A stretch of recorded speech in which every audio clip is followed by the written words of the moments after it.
నీ అంటే కోపం గాని కేసులు లేని లీడర్లు కోర్టు మెట్లెక్కని నాయకులు ఉన్నారా అబ్బా దేశంలా? దుర్బిని పెట్టుకొని దేవులాడినా దొరకరు.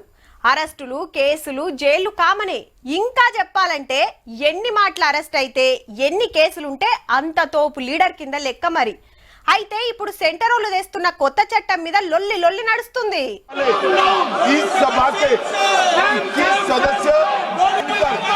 కాయిదాలు చింపేసుడు, స్పీకర్ పోడియం కాడికి పోయి లొల్లి చేసుడు, పార్లమెంట్ లో గట్టిగానే నడిచింది లడాయి. ముచ్చటేందంటే ప్రధానమంత్రి అయినా ముఖ్యమంత్రి అయినా ఏ మంత్రి అయినా ఏదన్నా కేసులో 4 రోజులు జైలుకు పోతే వాళ్ళ పదవి పోయే బిల్లు పెట్టిండు సెంటర్ పోలీస్ మంత్రి అమిత్ షా సారు. జైలు గట్లెట్లుంటది? కోర్టు తీర్పు రాకముందుకే నేరస్తుని చేస్తారా? రాష్ట్రాల్లో సర్కార్లను కూల్చే కుట్ర, ప్రతిపక్షాలను సతాయించే చట్టం అని గరమైండ్రు.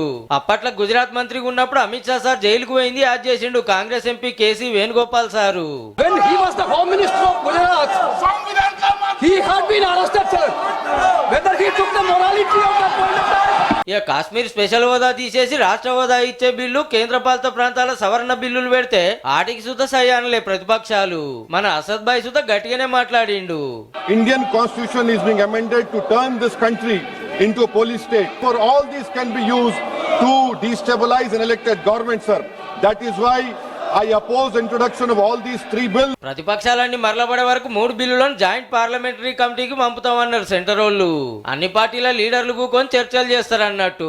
ఇక రూల్ తప్పి ఆన్లైన్ గేములు పెట్టినా, బెట్టింగ్లు ఎంకరేజ్ చేసినా 3 ఏళ్ల జైలు శిక్ష, ₹1,00,00,000 జరిమానా వేయాలని కొత్త రూల్ తెచ్చిండ్రు. మందిని ఆగం చేస్తున్న యాప్లకు సెలబ్రిటీలు పబ్లిసిటీ చేస్తే 2 ఏళ్లు జైలుకు 50 లక్షల దండగా పడుతుందట.